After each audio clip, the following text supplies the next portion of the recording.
It's the end of June, a time on the Columbia River when you might hook up with the last of the spring run Chinook or possibly a summer run fish.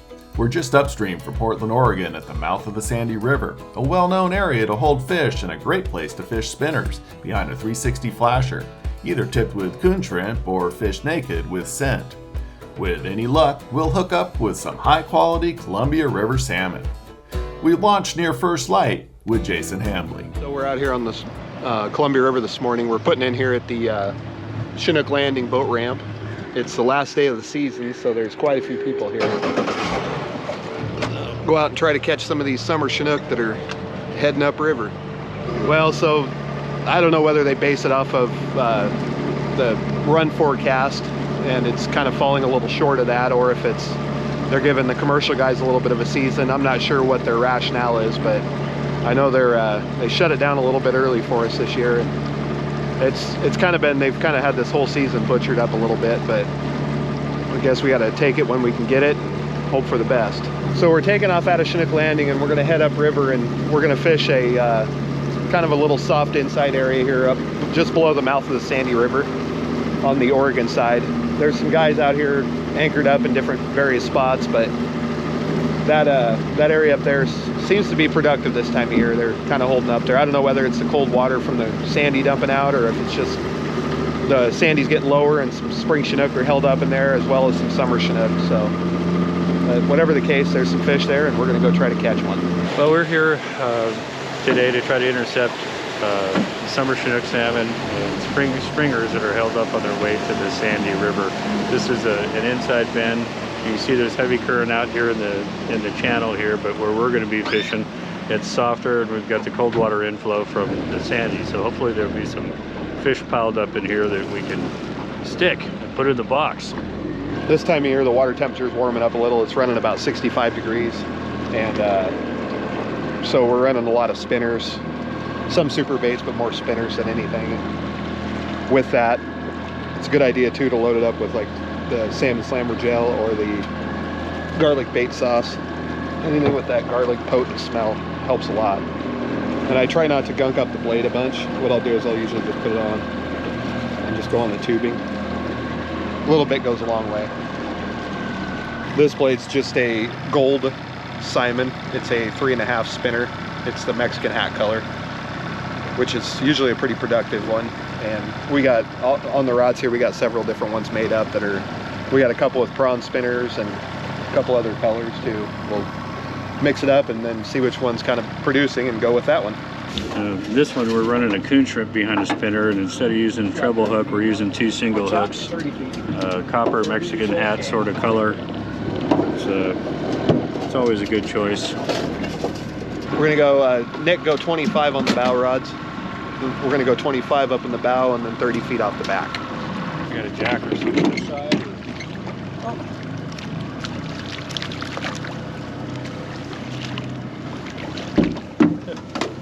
Well, 30 seconds in the water and I got the first fish. What a whopper. Smolt just ate my coon shrimp, so I'm gonna rig up this with the coon shrimp. And there's lots of ways to hook these things on. I like the little ones for trolling with spinners myself, and these are nice and little. You can hook them vertically like this, or you can hook them horizontally like this. And I usually do horizontal. And when I do it, I'm careful to not push on the head because I don't want to rip that carapace off or loosen it. And that's basically it. That'll just fish along behind the spinner and it works good. We're marking a few fish in here this morning. Hopefully they get to snapping. On the rod holders, it's a nice thing to keep all your rods uniform distance over the water so your tips aren't buried in the water, and also gets them up at waist level. I'm using these 8-inch fishing rod holder extensions, and in the front I have the curved ones, which kind of sets your rod out a little further, gets you some separation. Makes it nice when you're taking the rod out of the rod holder. It gets it right up at waist level. Everything's just easier to get to, and it's quicker release with the full B rod holders. And it's just a nice setup on the boat. It makes it a lot easier to manipulate everything. And then in the back I have the 18-inch that extends out a little bit, and that gets the rod out away from the deck and keeps your tip out where you need it. It's good. It's a great setup. It's really works well.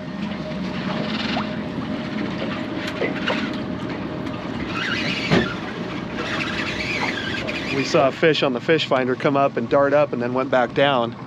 And we were watching it for a minute, and then all of a sudden Nick's rod buried.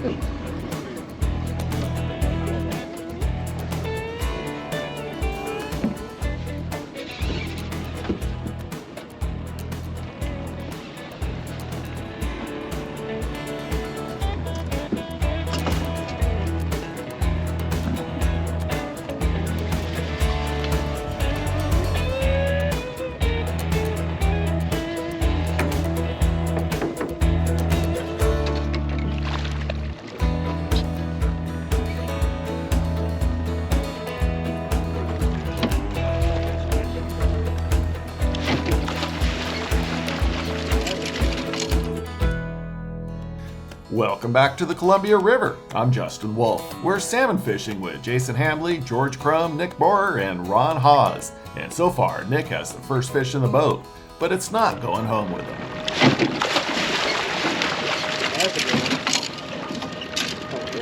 A big fish. Unfortunately, it's got a fin, so we got to turn it loose, but still fun to pull on.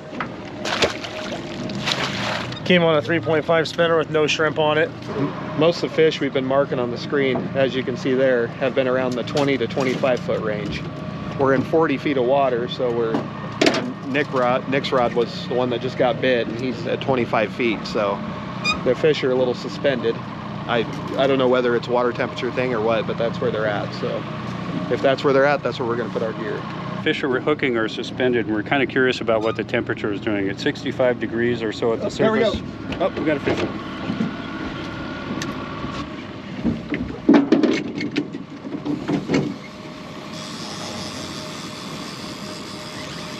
Well, this one, I'm running a little lighter lead on it, and I put this one out about 40 feet. So this one was a little deeper, but that's, my guess is it was probably fishing around 30 feet. Oh, it just came off. It was right there. Darn it. That was probably a clip fish too.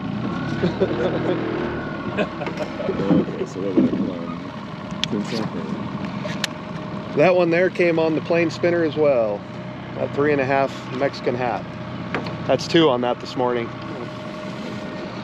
Definitely seems to be working. Okay, so we just lost that fish. So it's 2 bites we've had the past 15 minutes or so, and we're a little curious about what the temperature is doing. It's 65 degrees at the surface. So we're gonna use this Fishhawk TD and send it down to the bottom. We'll bring it up, and then we'll be able to scroll through in 5-foot increments to see what the temperature is at depth. And there may be a reason that those fish are hanging out down there at about 25 feet. We'll find out. Down she goes. We just wind it back up. Yeah, let's see what we got. So now we're just going to hit view. That's a surface temperature, 66 degrees, down 5 feet, 10 feet, 15 feet. Still pretty warm down there. 20 feet, 25 feet. Pretty consistent temperature all the way down, so it's probably not a temperature thing. So it's actually a little warmer down at depth than it is right at the surface. Interesting. Well, I don't know how to explain it. For some reason they like that depth. Must be something to do with currents, because it ain't water temperature. I'm not sure what to say about that. I'm a little confused, to be frank. It's unusual that it's a little warmer down deeper than it is at the surface, but right at this spot with the current that we have, it's almost the same down at the bottom as it is at the surface. I would have thought it would have been a little colder just because we got the mouth of the Sandy River dumping in right here. Well, there's 2 channels. There's an upper channel and then a lower channel, and this is the main channel here, and that's where it's coming out. So you'd think there'd be a little more thermals in there, but apparently not.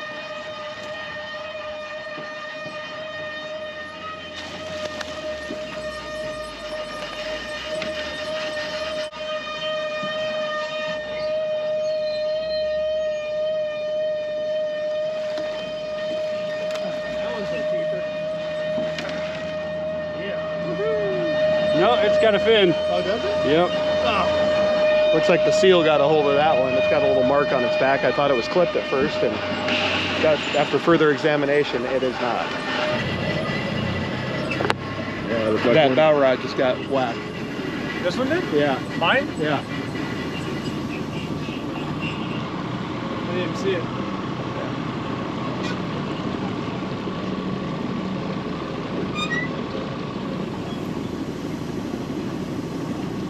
Thank God they shut that down. There we go. There we go. Still there? It's on. I think it's gone. Nope. He's there. Oh yeah. Doesn't feel very big.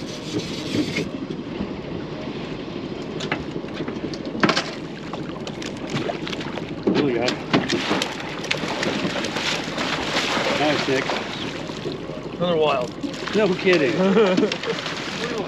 Yeah. The last two fish we've gotten, it's actually the last one and then the one before that, we saw on the fish finder a dart going across the fish finder, and looked like the Chinook must have seen it from a distance and just burned off after the gear. That's always kind of cool to see. Despite the incredibly annoying noise from the close-by gravel elevator, the salmon have been biting our 360 spinners well. In summer, conventional wisdom says that the fish hold at the mouth of the Sandy because of the cooler water. But the Fishhawk TD says the water temperature is actually a little warmer at the depth the fish are holding than at the surface, which has everyone a little bit baffled. But regardless of temperatures, the fish are still liking our spinners fished naked, but with a thin coat of Procure Salmon Slammer, which is a combination of fish oils and garlic, which seems to be key. And when the fish want garlic, experienced fishermen know they better have some garlic on board. I'm gonna help him out. Every fish we've had's been on garlic, and Jack's got anise in his boat, so we're gonna throw it over there real quick. Perfect. All right. Thank you. Yeah.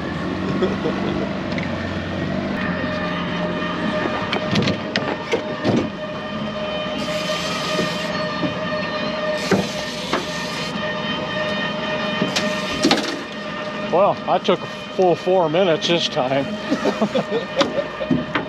Yeah, pretty good bite going on this morning. Hopefully it continues. Nice.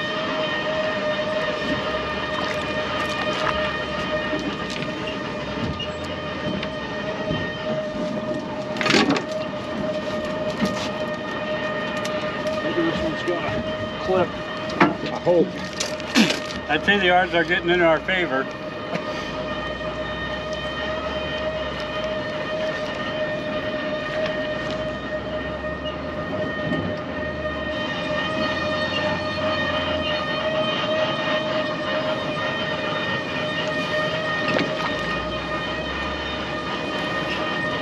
Come on, little fishy. What do we got this time?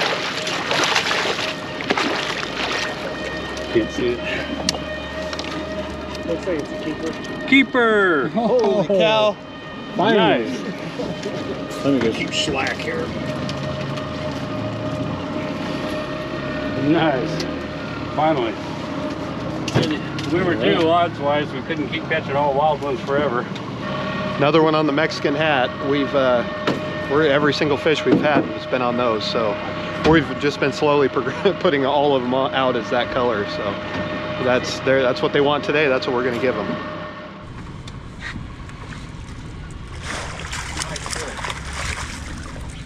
Wild. Oh, dang it. One too many fins, so back he goes. Today we're getting all the fish a bit on Mexican hat type patterns, either with a copper base or a gold base. This one happens to be copper.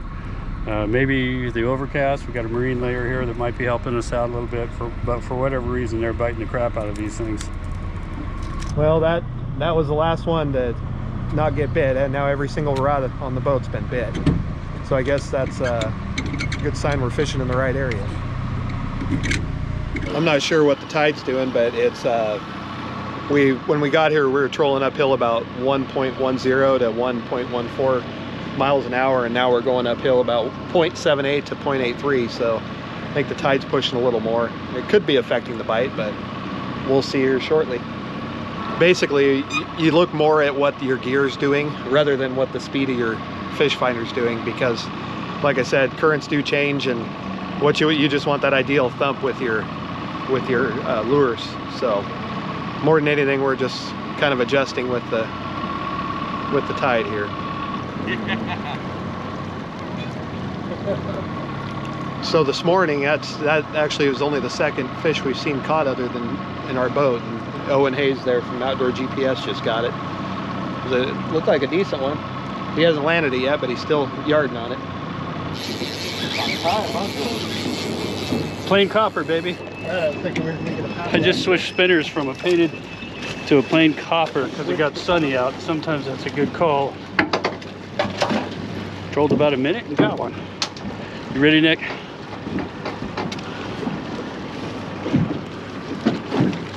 Feels like a good one.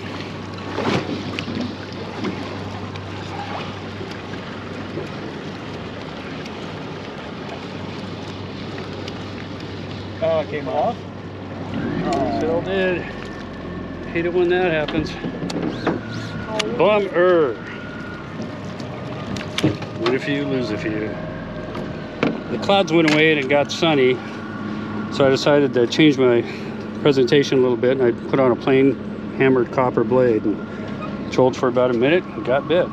Sometimes when it's clear and bright and sunny, the fish seem to prefer a non-painted blade, just a metallic blade. Seems like a lot of times when you're using Pro Troll flashers and you hook fish, especially with barbless hooks, the flashers will have a lot of drag in the water, and what happens is they just get slacked up and those hooks come out pretty easy. So your hook to land ratio can suffer a little bit using them. Welcome back to the Columbia River. I'm Justin Wolf. We're putting together a fantastic day of salmon fishing with Jason Hambly with just a basic 360 spinner setup with Salmon Slammer Super Gel, which the fish really seem to be keying in on today.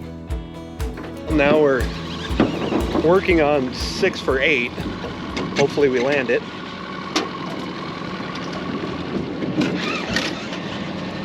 That's Nice a whopper. fish. Oh, It's nice bleeding fish. like crazy too. What a chromy fish. I hope that's a hatchet fish. That's a nice chromy.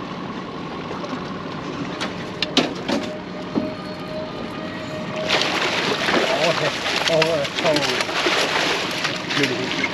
Come on.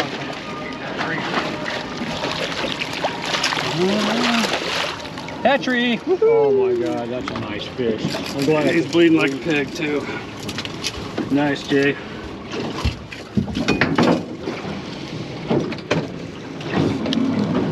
Good thing that's a hatchery fish. Yeah, because that's a dead one. A bloodbath. Nice, Jay. Look at that. That's a good one.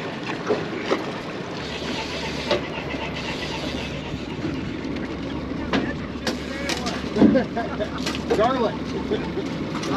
Garlic. It's off. It's off. Just came off. 6 for 10 now. Now we're getting back on regular Pro Troll averages. Starting to lose them. Oh well. Okay, we've got an outgoing tide right now, and I think it's sucking water out of the sandy. We seem to have a little more color in the water, and I think it might be changing the temperature. So we sent the fish hawk down to take a look, and it's 69.9 at the surface now. 67.8 just 5 feet down. 67.4 at 10 feet. Same at 15. 66.6 at 20. And then it gets warmer again. 67.4 at 25. Same at 30 and 35. So the sweet spot seems to be at about 20 feet. Let's check that again. 20 feet is the coldest water at 66.6 degrees. So right now that the tide's pushing a little more, the water has cooled down. It's about at 20 feet, it's a few degrees cooler. So that's probably why the fish are traveling in that lane.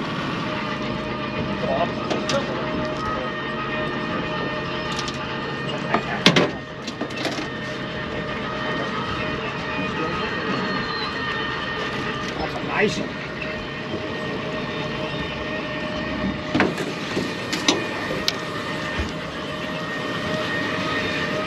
Get out of your way here. That's a salmon fish.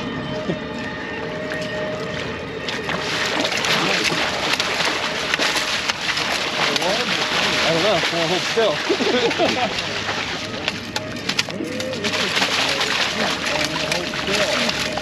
Keeper, Kip.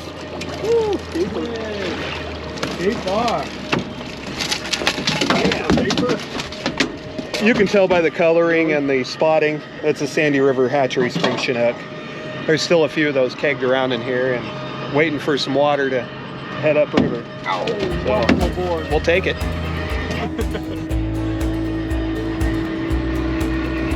Yeah, you can just tell by that coloring pattern in there. It's the Sandy River Springers just have a unique color pattern to them. I mean, not 100%, but more likely than not, it's going in that river.